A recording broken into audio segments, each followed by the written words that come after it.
Welcome to another County Live in lockdown. Are we still in lockdown? Does it matter? What matters is that there's another fantastic interview in the can tonight. Who have you got tonight, Chris? Yes, hello, Martino. I think we're still in lockdown, kind of. Tonight, we have got, when I say a legend, I mean an absolute legend. He's in County's all-time 11, despite not playing a huge amount of games. Tonight, the midfield general, Chris Marsden, joins us on the show. Excellent. Well, let's get straight to the interview, but afterwards we've got some interesting news about moves away from the club, and of course we'll talk about the interview too. We're live. Chris Marsden, welcome to Stockport County Live.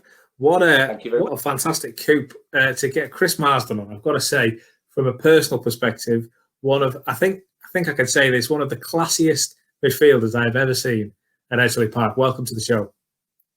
Well, thank you very much. Thank you for that invitation. Thank you for the, what's the word I'm looking for? The introduction? The introduction, that's the word. Yeah, thank you. Well, the check. It could have gone on for a little while longer, but yeah, I won't go that level just yet. Basically, we've just been speaking off air about what we're going to cover tonight and things to speak about, but before we get into any of that, just whereabouts in the world are you now? Because I've got to say, I don't know if you're aware of this, but in Stockport, Chris Marsden, now there is rumour that you've been in Spain, that you've been in England, that you've been elsewhere. So whereabouts in the world are you now? It's all true. I've been in Cyprus as well. And wow. At the moment, I'm in Guernsey. My wife lives here. I flew back to the UK to see my parents. Obviously, I was worried with what's going off, and still am, to be honest. But I'm back in Guernsey now, but I'm in isolation in a cottage for 2 weeks. That's how they've managed to stamp out no virus on the island so far. I think they've been clean for nearly 50 days now. So anybody coming to Guernsey has to go into isolation for 2 weeks, and then it's back to normal. It sounds actually quite nice, sitting in a cottage in Guernsey. Well, I managed to get Sky Sports on so I can watch the football that started last night. So how did you find that? How did you find watching the football with no fans? That must have been weird. Well, thankfully Sky have got the it's the app where you can have crowd volume, can't you, etc., etc. But it's just nice to watch football. If you love sports, and we generally all do, any sport, live sport, it's fantastic. Went to happy with the disallowed goal for Sheffield United, been a Sheffield lad, but that's where not disallowed, not given. Shocking, wasn't it? I mean, we're going off on a tangent here, but it's relevant. It's fine. I mean, what were computer screens and TV angles brought into the game for? Come on, I'm not a Sheffield fan, but that's a goal, surely. Well, you got a linesman as well, haven't you? So he'll be there. And it wasn't even minimal, were it? It was a good 2 balls, though. You can see the ball behind the net. And as you know, first goal in any game, particularly in the Premier League, counts so much. And the money's that's at stake as well. So it's all right blaming technology, but people are going to stand up and take responsibility, aren't they? The officials. I've got to ask, seeing as you dropped the Netflix in there as well. What are you on at the minute? What's taking your time up on there? There's so much to pick from. Just about finishing Michael Jordan. I'm watching it as well. Don't tell me anything that happens. I think I've got about 3 episodes left. It's unbelievable. Yeah, I wasn't a big basketball fan. Obviously, I knew the name, but this covers more than just playing basketball. It shows the person himself, and it's wonderful to watch. And on Amazon, you've got loads of stuff about cricket, rugby, Dan Carter, etc. So I've got myself busy with this type of things. Anything where it shows top sport. If you like sport, any sport, you're going to watch it because you're watching the greats. Do you know, with the co-host to this show, Martin, who's not joining us tonight, we were speaking about the Last Dance, which is the NBA Michael Jackson Chicago Bulls one, and we're saying it's an unbelievable series, great footage, great content, everything else. We could have made it. It'd be lovely to see. I don't know if we could make it. It'd be amazing to see a Stockport County one. You know, from that kind of period with the cup runs and the goings on behind the scenes, the players like Chris Marsden, Brett Angel, who we had last week, Alan Armstrong, Jim Gannon, who goes on to be the manager. I mean, what a series that'd be. Oh, it would have been very interesting. Whether you could put it all out on television, I'm not too sure. No, we had a wonderful time, must admit. Well, let's start talking about that wonderful time. It's a nice way to interlude into it. Your spell at County, it wasn't the longest. It's fair to say it wasn't. We're not talking about a 10-year career or anything here, but it was probably one of the most impactful. And I think if you asked every Stockport County fan, the majority of them would say that was County's best ever team. Of course, there are people who. Sorry, go on, Chris. Sorry. Well, there are other. Of course, there's arguments for other teams, but it's up there, isn't it? I mean, it's highest ever league position and taking all the way to the cup semi-final, so on and so forth. When you first heard about Stockport County showing a bit of interest, and there's a potential for you to go on and maybe have a go there, how did that come about? What was the scenario? Well, I've left Wolves. I went to Notts County, and things didn't work out well for me there. And I just wanted to play football, to be honest. Danny Bergara tried to sign me a long time ago. I knew Danny, so he was my youth coach at Sheffield United. And Sean Connolly, Chris Beaumont, people like that. I knew them anyway. David Frayne, who'd been there before me. So it wasn't a new club to me. And they had fantastic success under Danny Bergara.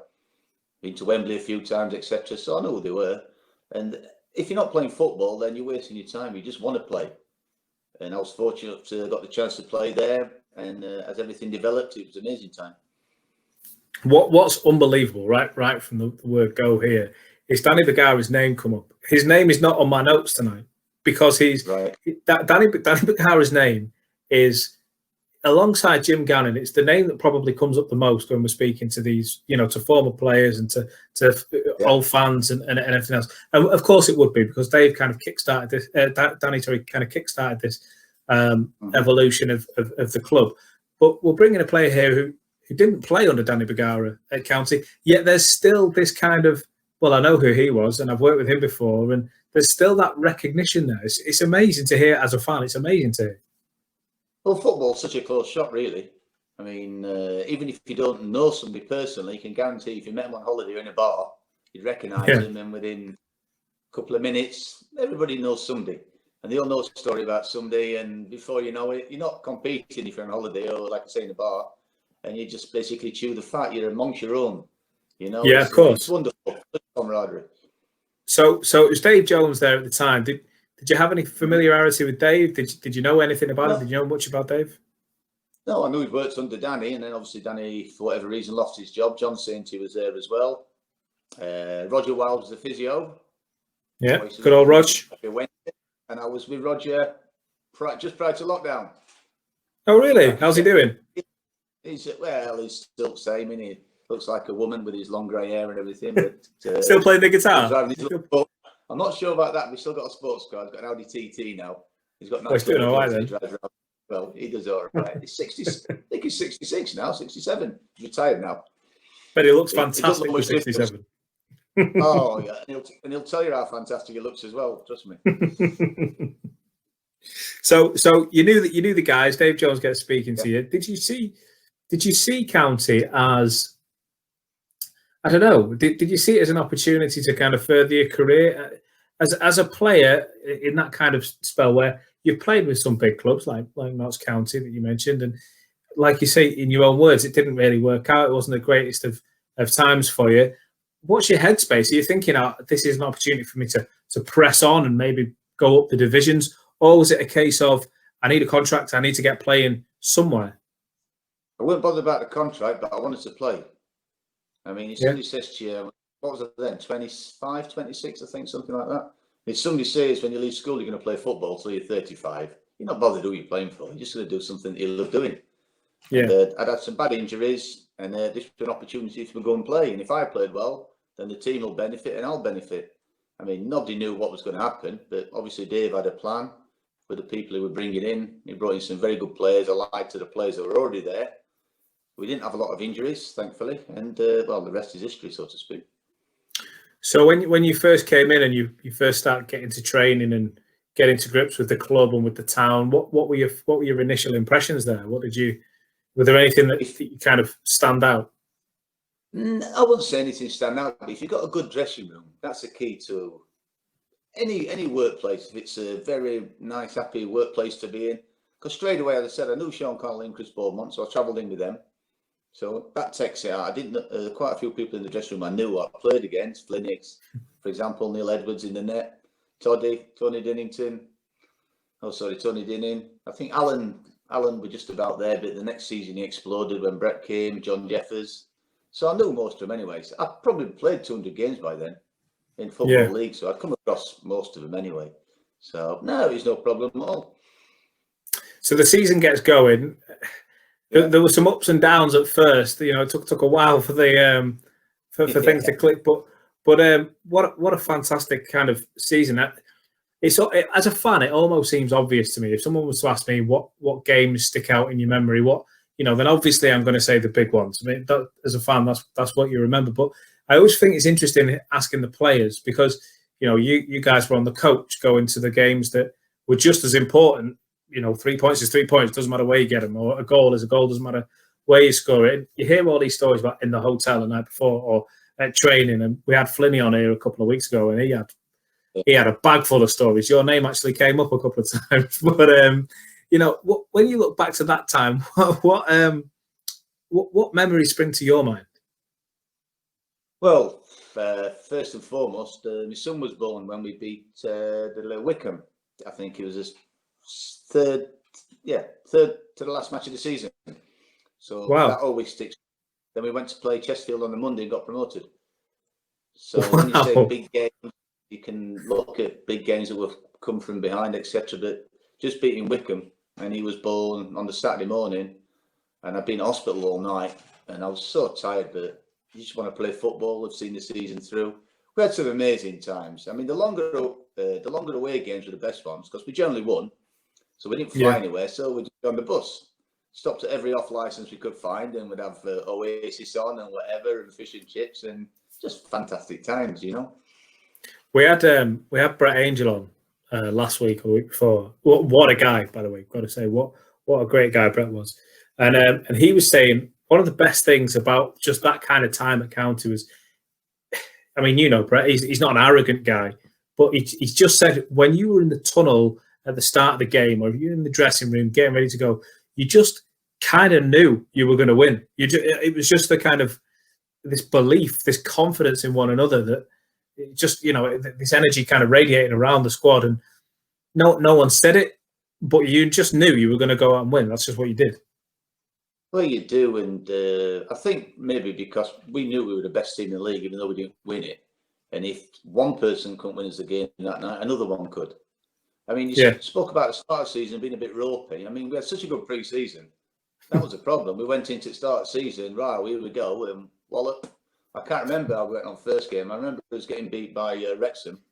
Yeah. And I think, bloody hell. And I think Dave said the same, but we settled down. I'm not sure, did we beat Wickham away or York? I can't remember, because Brett would always score.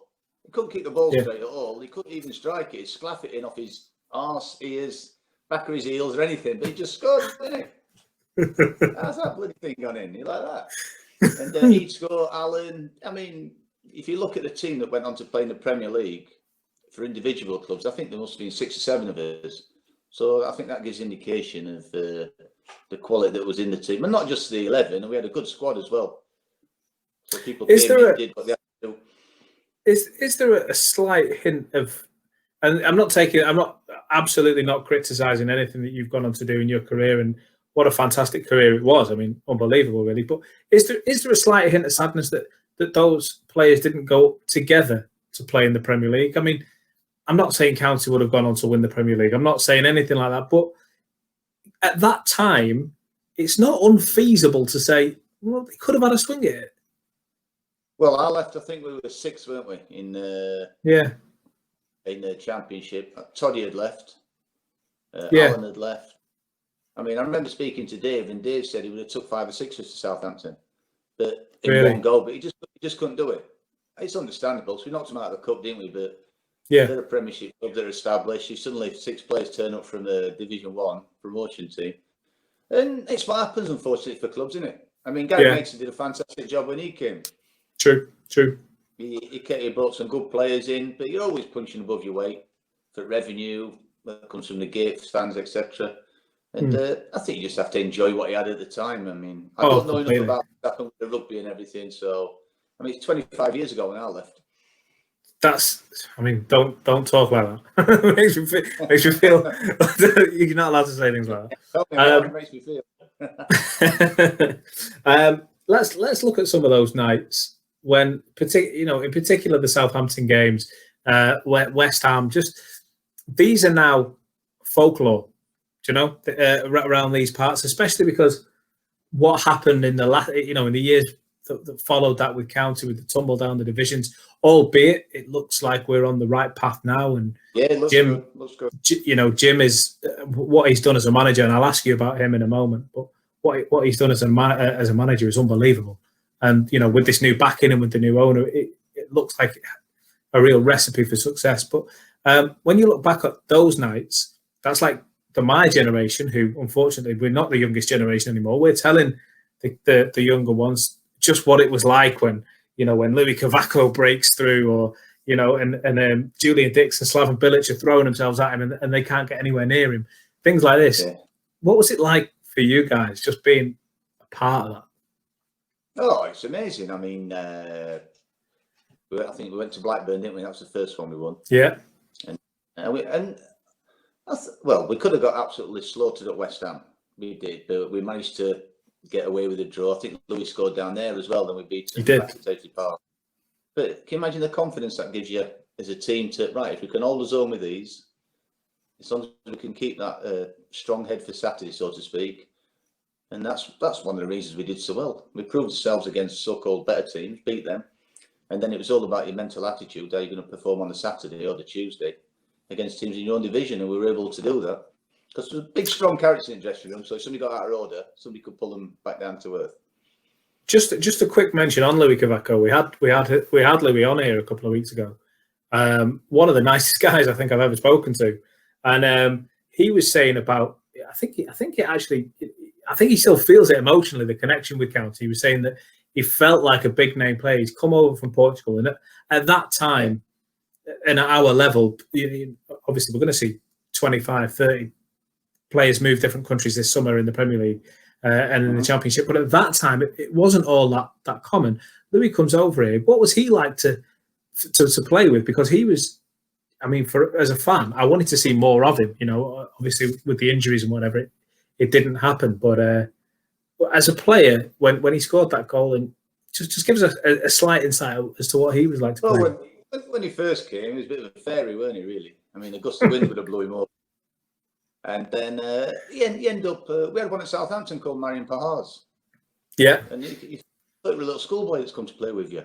And it takes a little bit of time for him to adjust. They fall on the floor, think they get a free kick, and they don't. And Louis adapted brilliantly. He could play, don't get me wrong.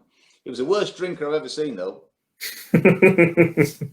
Went to Bernard Manning's club, and they ended up in Manchester City Centre after. Look, are you okay? I drink many pints in Portugal. Oh, crikey. After about 2 or 3 pints, he had fireman's lift sticking around the corner. It was shocking. Fair play. I might remind him of that one day. So anyway, yeah. So these games like West Ham and Southampton, were these now? You've been in big games, Blackburn as well. You've been in big games, and you've gone on to be in absolutely huge games as well. But at that time, kind of taking County out, Stockport County don't have a great history playing at grounds. Should I say they don't have a big track record of playing at big grounds like that? They're not littered with Premier League grounds. So when you're there as a staple part of that team, playing in Upton Park, playing at Southampton, playing at Blackburn Rovers, just what was the buzz? What was it like inside the dressing room, knowing that outside the dressing room was on fire? It was electric amongst those fans. Well, what I found out, not basically at Stockport, when I went to Sheffield Wednesday, when I finished. Sheffield Wednesday is a big club, 30,000 every week. There's some players in training that can play football. They really can. But coming in front of a big crowd, they just can't handle it. They really can't. But everybody in that dressing room, they seemed to grow when they went out onto the big grounds. You've got the nice surfaces, you've got a wonderful stadium. And if you want to be a footballer, that's where you want to be, don't you? 100%. Obviously, we look around the team, and always somebody has something to say, like you're saying. Brett had just come from Everton, I think, or he'd been somewhere else, Sunderland, yeah. He played up there.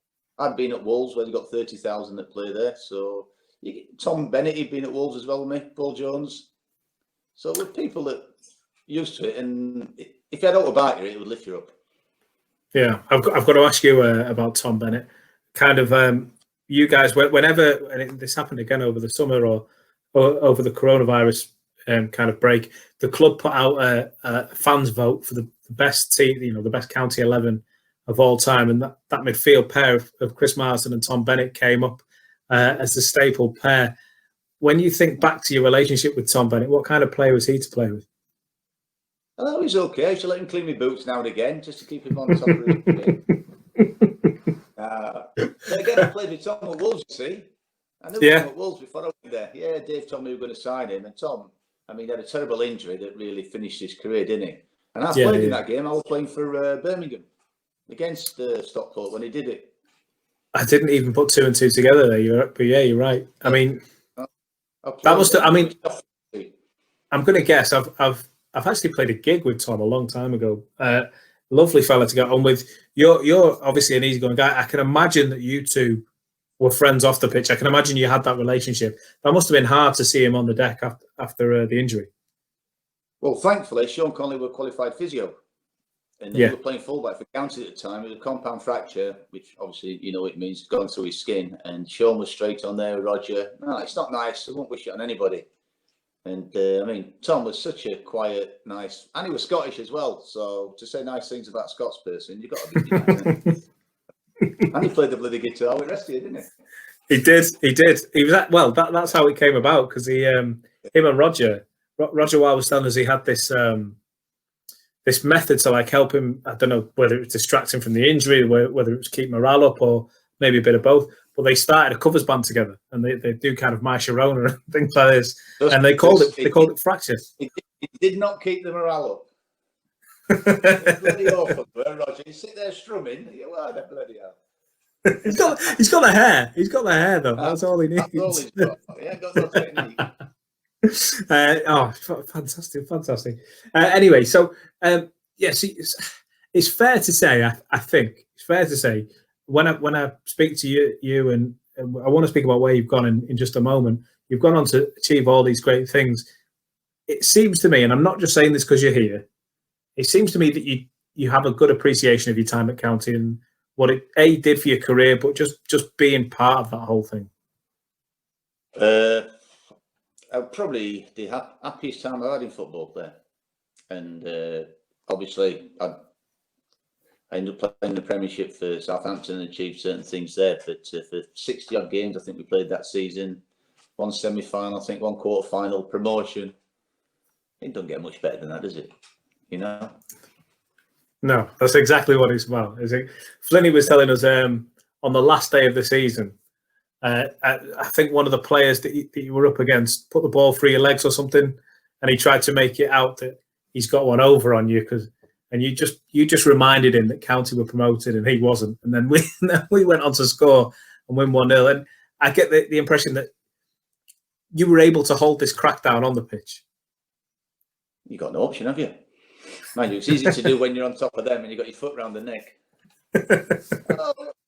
We can hold the zone out there. Don't worry about that. We have to be. But I think we're all of a certain age as well, if you think. I think Flynn is maybe a year younger than me.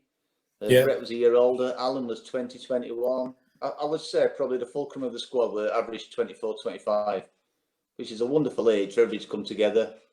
Yeah. As I said, not many injuries, etc. So, it's one of them lovely little things when everything seems to cook together well. So Flinny and Jim, the kind of heart of the defence, if you like, go on to achieve. Flinny's captain, fantastic. Do you know what I mean? Just absolutely adored in Stockport. Of course, Jim Gannon goes on to become. They're now saying he's, and I think they're right to say it, the County's most successful ever manager. We got the win at Wembley after so many almosts and nearlies. Then he won the league last season. He's won so many things, the 9 in a row, whatever. I know it seems like a bit of an obvious question to ask, but did you see that in him as a teammate? Because some players say they did, others say they didn't. When he was in the dressing room, maybe he didn't think of it so much, I don't know, but does it surprise you that he became the manager that he is? Whether he became the manager that he is, that's another question. But as a manager, yeah. Because Jim, personally, I'm not speaking of him, he kept his distance. He weren't a big one for socialising with us.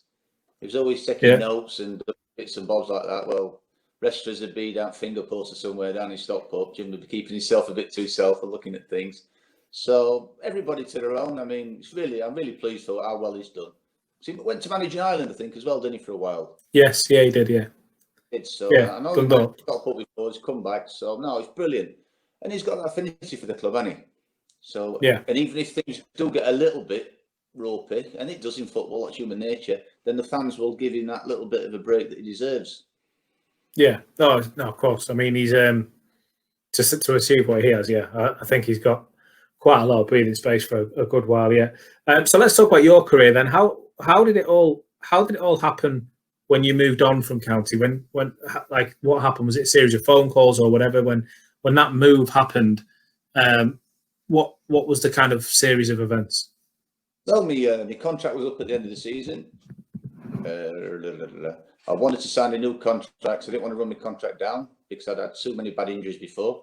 That'd be my option. I could have left for nothing, but I didn't. I think Gary Megson had his own way, what he wanted to do. I mean, he said to me, I'd love you to stay, but we're not going to pay you this. And if I sell you, I can get 2 players in for you. And so it was fair with me. I've always asked for fairness from people. I said, well, I'll go then. It went brilliant. It worked out lovely for me. Club got 500,000, I think, and they bought 2 or 3 extra players in. I went to Birmingham, and then from Birmingham on to Southampton. So I was very fortunate. How did it feel? And we've only been able to ask a couple of players this since we've been doing this Legend series, and Ashley Williams was the last one a few weeks ago. But how did it feel when the Southampton move came around and you realised that you were going to be a mainstay in a modern day Premier League team? You were going to be a Premier League player. You spoke about it before. You said this is the dream to play on pitches like this and whatever. Well, now it's going to happen. This is the career that you've earned, you've worked for, and now it's happening. Can you relive any of that when Southampton are coming in for you? The Premier League is beckoning. This is happening now. Well, now I can look back on it, but at the time, no, because Southampton were bottom of the table. I think Birmingham were 4th in the Championship, and it was a bit of a gamble. Do I go? Do I not go? Yeah. And I had a lot of faith in Dave, but also Trevor Francis was a fantastic manager at Birmingham as well. Yeah. And as it panned out, it worked out brilliant for me because we stayed up and Birmingham, unfortunately, didn't go up. And then the rest from there on. But as soon as you get there, then you're walking in with Tiz. You got Mark Hughes there, Dan Prochescu, Stuart Ripley, all seasoned internationals. And if you can't learn anything or watch them, enjoy your time with them, then there's something wrong with you. Did you learn much playing from Matt Letizia? Yeah, I learned I can't do anything that he can do. And just pass him the ball and get out of the way. He's one of those players. He's the ultimate. He's the ultimate luxury, but an unbelievable luxury. I mean, he just didn't seem to move, but games pivoted on him. It's a great phrase in football: stand still, the ball will find you. The ball will never get tired. And if you've got nothing to do an afternoon, put Tiz's 200 greatest goals on.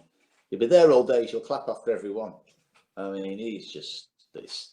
If Mark Hughes said he's the best player he's seen, that's good enough for me. Yeah, you'll take that, won't you? What I've got to ask you why you're here, being a Premier League staple, and while I was doing my research for this, I saw that there was a lot of. Obviously, I know how the county fans think back of Chris Marsden. I know how they speak of you, but to see other clubs doing it as well. When you think back to the years in the Premier League, what was your defining moment? What was your favourite memory of that? I think I can take a punt, but I'll let you run with it. I know you're going to say a cup final, aren't you? Of course. No, because we got beat. Okay, fair comment. Semi-final was better. That was at Villa Park because obviously we managed to beat Watford, but your family's there, and you don't get anywhere without your family. You know, they took you from the age of 4 or 5 all to these games. Being at Millennium was fantastic, don't get me wrong, and I was very fortunate, so I was captain that day. But we lost. It could have been, if you watched the game, it could have been 5 or 6-0. When you've got Thierry Henry playing like that and Bergkamp, and it's Invincibles team. I mean, unless you play against Henry, you've no idea what you're up against. It's honestly, it's something else. Give us an insight. I mean, I've got to say, Thierry Henry, an unbelievable talent. I mean, you'd be foolish to say anything, but for me, I think Dennis Bergkamp might be my favourite Premier League player of all time. What was it like? Just I'm not going to get the opportunity to ask too many people what it's like to play against them. So what was it like? Well, actually, we beat them early in the season 3-2 at St Mary's, which wasn't too bad. But what you don't realise is how big they all are. I mean, I'm 6 foot just over, but Robert Perez is 6'4", Henri's 6'4", Burkham 6'4". They're huge, really, big shoulders, And Henri's pace is just scintillating, as you've probably seen when you're watching highlights on television. But they're all different class. You can go to Shearer, you can go to Roy Keane, blah, blah, just name them all. They're not best players in the world for nothing, Can I ask who the best player you've ever played? This is a two-parter. The best player you've ever played against, and then the best player you've ever played alongside. Well, best player alongside is Matt Letizia. That's no-brainer, that, in football terms. Against, well, we've named Henri, but I mean, people say you got Gerrard, you got Lampard, you got Roy Keane, you got Paul Scholes, you got Shearer. Anybody else I miss out, I apologise to, but they're all top players, aren't they? Ronaldo played against him. Giggs, I don't know. Matt Letizia, Matt Letizia just peaking Tom Bennett, is he there? Well, he can play the guitar better than Tom as well. So, Chris, listen, it's been amazing speaking to you tonight. The half an hour. I mean, I only asked you for 20 minutes, but we've snuck over, and it's just absolutely flown by. But before I let you go, I mentioned it before. You were voted into that team of the sea, that all-time 11. It wasn't the longest spell at County, but you are so highly regarded by the fans. County are not the biggest club in the world. They don't have Premier League history and all the rest of it. But how does it feel for you when you look back on your career? It's all said and done. There is a club here that just holds you in that esteem. The fans will forever remember Chris Marsden. It must keep you warm at night. Well, as I said to you earlier, that is the happiest time of any football. It wasn't about earning money, etc. Wonderful time, great memories. My son being born, and you can't get any better than that. It would have been nice if we'd beat Middlesbrough. To the final, but it wasn't to be. And we deserved to win that, actually. I know we got beat 2-0 at home, but we won 1-0 away from home. Sean Conley scored. Never heard last of that as well every day. And just couldn't sneak it over the line at the end, could we? But I think 67 games we played that season. And it was a fantastic effort and just wonderful memories. Yeah, wonderful. I think I'm right in saying that was Mark Schwartz's debut for Middlesbrough. Yeah, believe it or not, I've been moving around. I've got pictures. I've got yellow card there that follow into each other where I nearly took his head off right at the end, trying to get the ball back. Oh, really? Ironically, yeah. I ought it to be a straight card now, but just a little over the top there. Listen, Chris, thank you so much for joining us tonight. It's been an absolute pleasure. Cheers, Chris. Thank you very much. So, Chris, quite a few fascinating things from that interview there. Firstly, I just want to pick up on really interesting for County fans that Chris knew Danny Bergara but never played with him or under him. Yeah, I thought that was unbelievable because, I mean, the theme of most of these legend interviews that we do is Danny Bergara gave me this. Danny Bergara brought me to the club and that. You think back to the Kevin Francis piece, the Brett Angel, the Sean Connolly, Tony Dinning, all these other players that we've had, and they all talk about Danny and how Danny worked with him. So finally, we get a player who played in that glorious season at 96-97, but didn't play under Danny. And what's the first thing he says? Oh, well, I knew County because of Danny Bergara. I find that, I just found it unbelievable. So I think that is testament again to Danny. But obviously tonight the focus is on Chris. And I mean, for a start, he's one of those players that if I'm honest, I didn't think we'd get him. This is a guy we asked him at the beginning, he's moved around. He's lived in Asia since leaving County. He's lived in Spain. He's had all these weird and wonderful jobs and career moves, played in the Premier League, FA Cup finalist. And we get him on the show and he's in awe of the way he speaks about County. This is a guy who is, Southampton, established Premier League club, and they see him as one of their heroes, as one of their legends. So the fact that he's talking about us in such a high regard, having only played for us for a fraction of his career, is unbelievable, and I loved having him on. And touching on that, what that did give you in the interview was a fascinating list of players to talk about, players that he played against, and his kind of view of who was the best. And then, and you know, we can talk about the list, but also the player that he chose as, you know, the best that he's played against. Very interesting choice. Yeah, Latisse.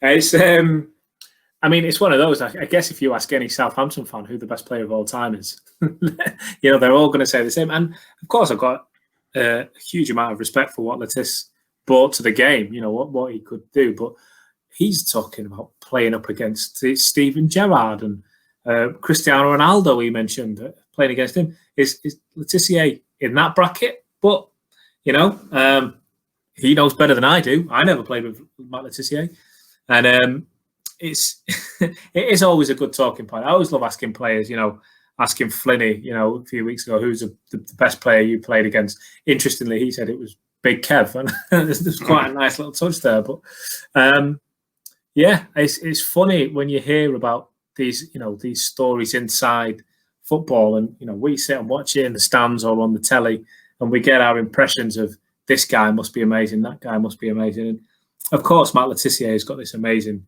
reputation anyway, but you wouldn't necessarily put him in their standards, yet the players who played with him did. So fair enough. Yeah, and there's no question that he was an absolutely amazing player. And you just don't know what it was that kept him out of the top bracket, kept anybody from buying him. The rumor was that he was lazy, but I think that was in its own turn lazy journalism, because that's all people could fix on. You know, he you didn't need him to be you know, all over the pitch, because he wasn't that kind of player. Steven Gerrard, completely different player to Cristiano Ronaldo.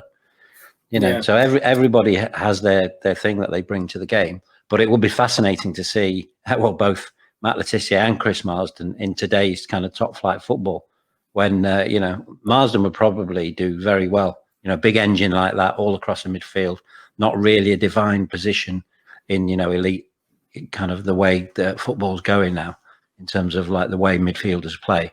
But Matt Letitia, could somebody like Guardiola or you know, Klopp get the best at, Pochettino get the best at, someone like that, and make a difference? Would have been interesting. That's a terrific talking point, and I don't know is the honest answer, because I mean, Guardiola and Klopp, and I want to speak to you obviously about Liverpool in a minute, but Guardiola and Klopp seem to be the kind of manager who they could turn you and I into world beaters. Do you know what I mean? They just seem to strike gold with every single signing. I don't think that's coincidental. Pochettino, to a maybe slightly less degree, but not far off them. I think he's a terrific manager as well. But could he work with someone like Matt Letitia, who you get the impression it would go one of two ways? It would either be unbelievable, or it just wouldn't work at all, and it'd sink like a stone, and within 6 months he'd be out the door. That's what I assume. But yeah, like you say, very, very good question. And maybe fortunately for Matt and for Southampton as a club, he fell in exactly the right era. Yeah, and as I say, there's no question. Just because he never played for one of the big teams and didn't win a load of trophies. And did he get England caps? Did he even play for England? I don't think he did he? I think he got like 3. But you know, that by no means lessens what he did as a player. He was superb, and some of those goals are just incredible. And he's a good pundit, because he always seems, I like him as a pundit because he always seems to want to have a laugh, and he's quite laid back, and not a lot of them are. You know, that it's kind of the guys that he's with. So, you know, fair play to him. We'll try and get him on the show. Yeah, why not? But no, listen, speaking to Marzo, it was amazing, because all these other players like Flinney and whatever, they speak to him about, they speak to us about him and about what Chris Marsden brought to the team. And we see this classy footballer on the pitch. We see a guy who he was capable of running with the ball from midfield. He was capable of doing the dirty stuff and getting stuck in when it was needed. But at the same time, he had this unbelievable range of passing. But you hear more from these other players about what he brought off the pitch. And I felt you kind of got that. By the way, just if anyone was wondering, I was looking away from the screen for a moment, and it was a caps he got for England. Okay. Yeah, I can't remember him playing, so he scored no goals. But yeah, Chris Marsden, what he brought to the team was I mean, it sounds lazy in itself to say it, but he almost kind of was this glue. Do you know what I mean? The one that he could link the different parts of the pitch together. You know, he could drop deep and link the midfield to the defence, and he could break forward and ping it out wide to John Jeffers or Kevin Cooper or Louis Cavaco. He could go forward and find Alan Armstrong or Brett Angel, and he just had everything in his locker. And I think one of the biggest parts of that interview was when he was talking about he just had his kid. He goes and plays the game anyway, and then they're stopping at every shop, every off licence on the way home. We've got Oasis blasting out because they've just won again. They've all got a chippy T on the back. That to me says, yes, he's a fantastic player, but he was so much one of the lads as well. Do you know what I mean? You have to have that balance, and I think that's what made him such a successful player throughout his career. I've got to say, it probably came across in the interview. I felt so at ease speaking to him right from the word go. You know, speaking about what we're watching on Netflix and this Michael Jordan documentary and all the rest of it. And it was great. It really was. Yeah, I mean, I think, you know, whether captains or not, pivotal players like that are just, they're a manager's dream, and they know how to get the best out of other players around them. You know, whether some players respond to a kick up the bum, some players need an arm around the shoulder. And you know, he's clearly, from a dressing room point of view, one of those guys. Other players just need a portion of chips and a copy of What's the Story Morning Glory, by the sounds of it. Yeah, whatever it takes. Imagine that these days. Yeah, fish and chips on the back of the bus and stopping at the offie for a can of Stone's Bitter. A beer for the older listeners there. But big news from the club today in terms of players. Obviously, these stories are going to start trickling in now. We get closer to the season starting for County, and the way things are going to shape up. But big news about Festus Arthur and Elliot Osborne. Yeah, these rumours from Festus, people remember they almost started circulating a few months ago, and some people were saying, well, that shows how good he is. Other people were saying it's just nonsense, and we didn't really know what to believe. I think this proves that there probably was interest a few months ago, and why wouldn't there be? For me, it was quite obvious this was another example of Jim Gannon doing what Jim Gannon does in taking these young players who clearly have potential, but maybe the career hasn't gone the way that they might have liked it to have gone. And I think Jim put it in a tweet earlier today that within 2 years he's gone from being released by a League One or League Two club into a championship. They've paid, a championship club have paid money for him.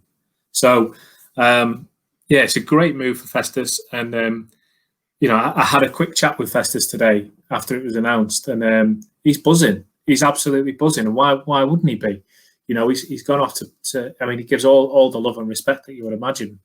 I think he knows that County have done him a huge favour and a huge service.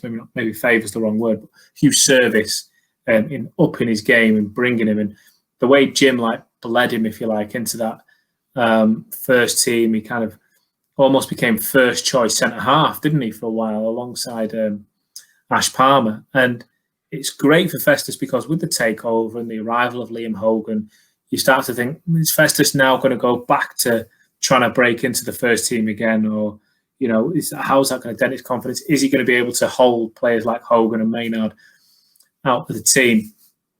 And he doesn't have that anymore. I mean, he's got to go and apply fresh from breaking into a first team and having all that buzz and energy from winning the league. And let's be honest, getting a playoff spot this year, even though it's not going to work out like that.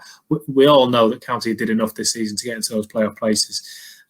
He's taking that energy into the Championship, and if I'm a Hull City first teamer looking at the signing of Festus Arthur, I'm probably not sitting too comfortably right now, because I might think I've got till the end of the season.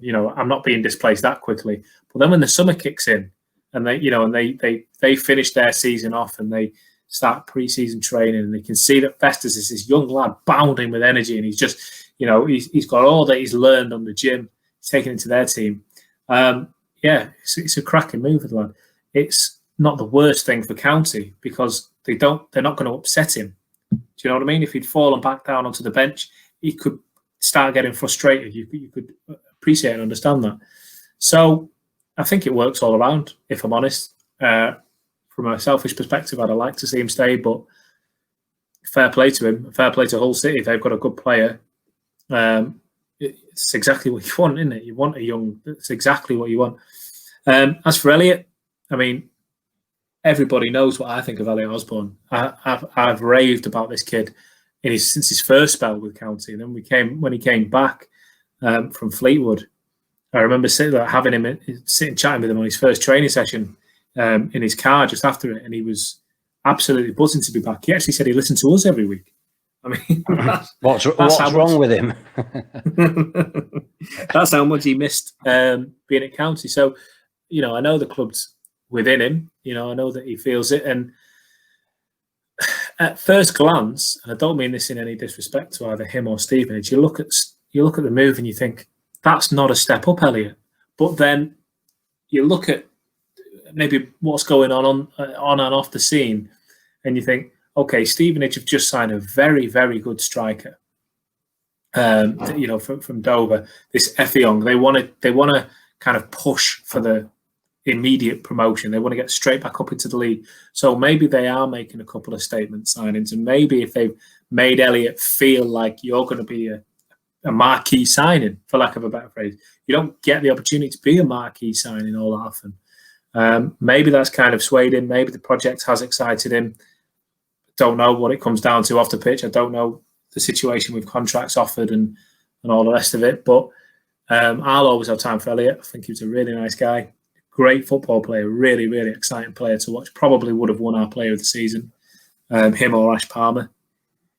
So fair enough. Look forward to seeing you again one day because he's a very, very good player. Yeah, well, without question, two players who had a significant impact on County season and did really well. And as you say, we wish them both really well. Did you have something to say? Do you know what was interesting? Oh, sorry, go on. Do you know what was interesting? I do. And I can see you sitting there getting giddy. So I will do in a moment. But do you know what's interesting?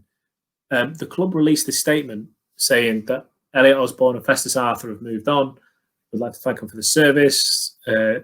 Here's the deals, the details of where they've gone to. But then at the bottom, almost kind of slipped in, but it excited me as a fan, was we hope to have exciting news in the next couple of weeks. We're at advanced stages with other players.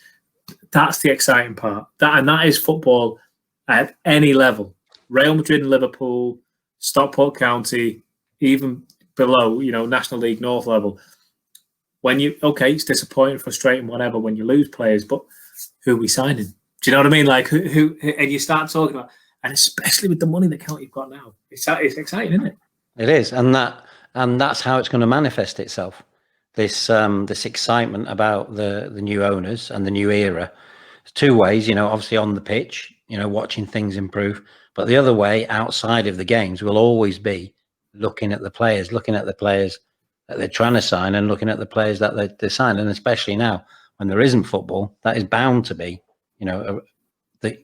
what you want. You want to hear about players. As a Liverpool fan, mm-hmm. and I must congratulate you first of all. And if anyone isn't aware of this, we have mentioned it before, but primarily, you're an adopted Stockport County fan. We borrow you from the Liverpool ranks. You've got a big history with the club, and well, you've had quite a week. Yes, this time last week, it was all going a little bit crazy. I started work on, that's where we met at Pure on the radio. We both had music shows, and then I started doing so just being at Pure, because Pure had the, meeting John Kieran and stuff, and then meeting you, I started to kind of get interested in County, and I did a couple of press conferences and stuff on behalf of the radio station and stuff. So started to get under the skin of the club, and always liked the fact that, it was the original ground. Jim Gannon is a really engaging character, stuff like that. The story was really good. I felt it was a massive cliche, but I felt it was a proper club. and then obviously started doing the games as well. So obviously, I'd say I wouldn't ever use the phrase second club, but I have a big place in my heart for Stockport County, and we do this. You're a fan, and what we feel is that it really works because you're a super fan, and I try and just be objective about stuff, and we feel that it really works. But yeah, I can't hide the fact that I'm also a Liverpool fan, and therefore it's been quite an incredible week. So at full time, the Chelsea game last week, I went out in my garden and went, yes, really loud. And obviously it was silence around here because they're all either City fans, there's a couple of County fans, and there's one Everton fan in our road as well. So, and then like I used to do when I was, I know, and he's a friend of a friend as well. But yeah, and then like I used to do when I was a kid, I hung my scarf out the window in the bedroom and got told off by the missus. But yeah, undeniably deserved. An incredible team that's had an incredible season. And when you consider that since Klopp started, 13 teams have spent more. Their net spend is more than Liverpool. It's an absolutely amazing achievement because, it's all about degrees. Liverpool obviously have much more power than Stockport County in terms of who they can buy and stuff like that. But in relative terms, in terms of the Premier League, what they can spend is nowhere near. Chelsea are just buying. They're going to be buying players like it's water over the next couple of months because they've got their ability to do that, and they're backed by an oligarch. So, but Liverpool, one of the reasons they couldn't sign Timo Werner is because they don't have that cash available because of COVID. So, it's a really interesting time. But yeah. It's just amazing to have won the league. I saw Jim Gannon pay tribute to Jurgen Klopp specifically on Twitter. Do you sense that there's probably some kind of mutual respect there? I guess these are both managers. I mean, let's look at the similarities. Let's take playing level away for a moment.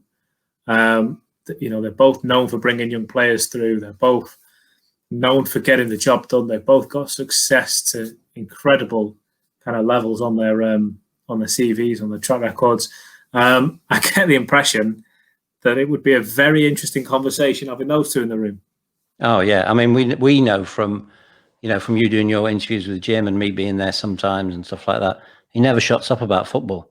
People don't realise that the interviews every week outside either side of that, there's about half an hour of other football chat, and they're clearly both that kind of guy. But the other thing that I think links them and makes them similar is they get the idea that a club isn't just the players and the manager, that a club is the fans, is the backroom staff. The whole thing is connected, and that even down to the people who work in the shop and behind the bar and make the meals and that, it's all one thing. And I think they both get that. And Jim's always done a lot for the community and side of county as well. So I think they have that in common as well. Could be a successful season, I think, for both of us again next season. Would you take that? I definitely would take it. I think it's interesting. It's going to be a time of the next era it's going to be rivalry between Liverpool and City, and but every great team needs a rival. I think so. So interesting compared to what we were saying last week that County won't have derbies, next year, which is a shame. But as I say, I think it's going to be a time of rivalry. So it's going to be an interesting time. Yeah. Who have you got next week? Are you revealing, or are we keeping it under wraps again? I like keeping it under wraps because I like people guessing during the week. So I definitely won't be giving any clues away before we say au revoir tonight. But yeah, it's another classy midfielder. It's one that I remember personally playing at County and thinking this guy's a hell of a player. I spoke to him the other day. The interview is done, and it's a wonderful story that he tells. It's just an incredible reliving of a time of his time in Stockport, the players he played with, the stories from behind the scenes. Goes really honestly about the managers that he played with and how some things went really well and some things really, really didn't. And yeah, it's a good one next week, if I can say that myself. Sounds fascinating. We will see you next week on County Live. Chris, thanks. Finger guns. Pew, pew.